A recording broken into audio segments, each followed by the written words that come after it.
আল্লাহ তাআলা রব্বুল আলামিন প্রশ্ন করবেন, হে জান্নাতবাসী, তোমরাই বলো দুনিয়াতে আমি তোমাদের সাথে যে অঙ্গীকার করেছিলাম তোমাদের নেক আমল ও ঈমানের বিনিময়ে অমুক অমুক নিয়ামত দান করব, তোমরা কি সেই সব নিয়ামত বুঝে পেয়েছো নাকি বাকি আছে?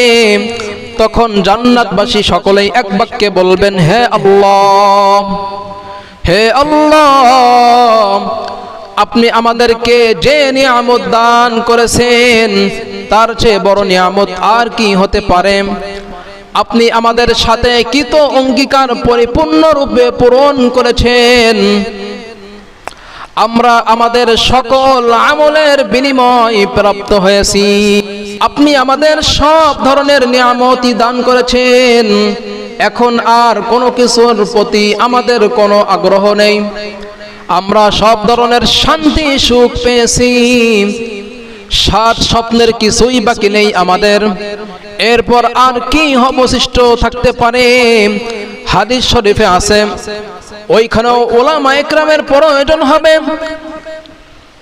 এই প্রশ্নের উত্তরের সময় লোকজন উলামা ইকরামের কাছে ছুটে যাবে, তাদেরকে জিজ্ঞাসা করবেন, আচ্ছা এমন কি নিয়ামত আছে যা এখনো আমরা পাইনি?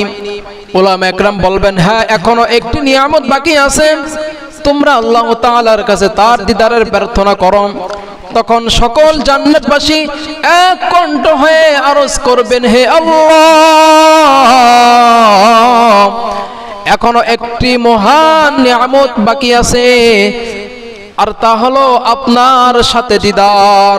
তখন আল্লাহ তাআলা রব্বুল আলামিন ইরশাদ করবেন, হ্যাঁ, একটি নিয়ামত এখনো তোমরা পাওনি, এখনোই তোমাদেরকে এই নিয়ামত ধন্য করা হবে। এরপর সকলেই আল্লাহ তাআলার দিদার লাভ করবে।